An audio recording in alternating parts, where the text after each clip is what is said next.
ladies and gentlemen, it's Mike here at Gamefromscratch with a bit of a bad news story, if I'm honest. If there is one hated company out there, it is Adobe. And it's not because of their products. Adobe products are actually quite good. It's that Adobe, the company, is not. Back in June of 2024, we started thinking we might be getting some comeuppance here because the Department of Justice in the US actually sued Adobe over their scummy business practices, which was like, I think something that a lot of us were looking forward to. So back then they said, US government is suing Adobe for allegedly hiding expensive fees and making it difficult to cancel a subscription.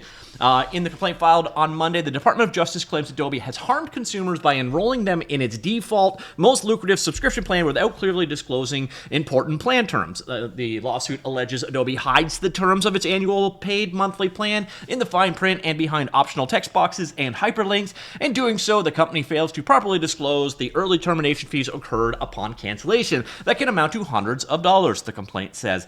When customers do attempt to cancel, the DOJ alleges that Adobe requires them to go through an onerous and complicated cancellation process that involves navigating through multiple web pages and pop-ups. It then allegedly ambushes customers with an early termination fee, which may discourage them from canceling. Customers encounter similar obstacles when attempting to cancel their subscriptions over the phone or via live chat, the DOJ alleges. The complaint claims subscribers have had their calls or chats either dropped or disconnected and have had to re-explain the reasons for calling when they reconnect. The lawsuit alleges that these practices break federal laws designed to protect consumers.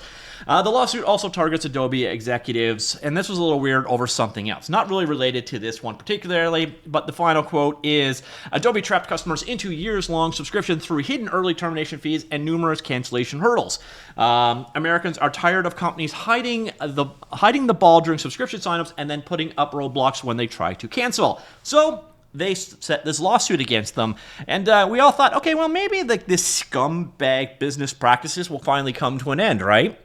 Well, no. So the Department of Justice just released this. Adobe agrees to a $150 million settlement and injunction to resolve alleged violations of the Restore Online Shoppers Confidence Act, basically what we just talked about there. Department of Justice announced today that it has filed a proposed stipulated order that, if entered by the court, will resolve a case between the software company Adobe and two of its employees, those other two earlier on. The proposed order requires Adobe to pay $75 million in civil penalties and offer customers $75 million in free services to resolve. Allegations that the company's subscription practices violated the Restore Online Shoppers Confidence Act. ROSCA generally requires companies offering online subscriptions to clearly disclose important subscription information and to provide subscribers with simple ways to cancel, neither of which Adobe did. In a complaint filed in the U.S. District Court for the Northern District of California, the government alleged that Adobe violated ROSCA by using fine print and inconspicuous hyperlinks to hide the important information about Adobe's subscription plans, including information about a hefty early termination fee that customers may be charged when they cancel their subscription. The government also alleged that Adobe thwarted subscribers' attempts to cancel, subjecting them to convoluted and inefficient cancellation processes filled with unnecessary steps, delays, and unsolicited offers and warnings. American consumers deserve the right to make informed decisions when deciding where to spend their hard-earned money. The Justice Department will strongly oppose any attempt to harm Americans with deceptive and unfair business practices. Yeah, until you just pay out $75 million, and it all goes away.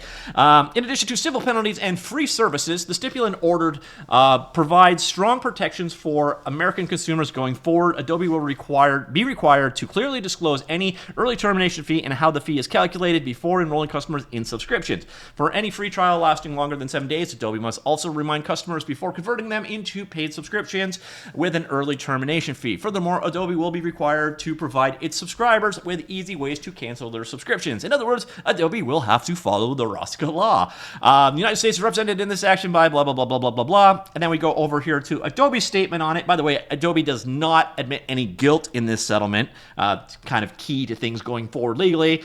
And here, in terms of what that $75 million of free services means, it's still incredibly vague. So we have now finalized a settlement agreement with the Department of Justice that will bring to an end of the litigation filed in June 2024 related to our disclosure and subscription cancellation practices. Well, we disagree with the government's claim and deny any wrongdoing. We are pleased to resolve this matter. We have agreed to pay $75 million, or provide $75 million worth of services for free to customers that qualify. What are those services? No idea. Who are those customers? No idea. We will proactively reach out to the affected customers once the appropriate filings with the court are made and accepted. Additionally, we agree to pay a $75 million payment to the Department of Justice. I got no idea where that money actually ends up going, by the way. We look forward to continue to build innovative tools and platforms that unleash creativity, productivity, and personalized customer experiences, and then we will find a way in the small print to screw you. Again, there is a reason why people don't like Adobe, and it's this kind of stuff. So when people thought, okay, well, this lawsuit will finally, bring it to an end. Well, let's see, $75 million. $75 million down sounds like a profound amount of money, doesn't it? Like an insane amount of money. Well, here we go. This is Adobe's investor relations, their last quarter of filings for 2025. How are they doing? What did they make in that time? Oh, record revenue of $6.19 billion. For the last 3 months. So in 3 months, they made $6.19 billion. Do you know what $75 million is? It's a rounding error. That's it. So, Department of Justice is not there for you anymore, folks. The other thing that you can probably get a little bit of schadenfreude out of, go take a look at Adobe stock over the last year. So even though they are a business known for scummy practices, they're also a business that is suffering in other ways. So, I don't know. Maybe there is still some justice in the world if it's not coming from the DOJ. So, ladies and gentlemen, that is it. Basically, Adobe just got off being an absolute scumbag of a company for a slap on the wrist. What do you think? Let me know. Comments down below. I'll talk to you all later. Goodbye.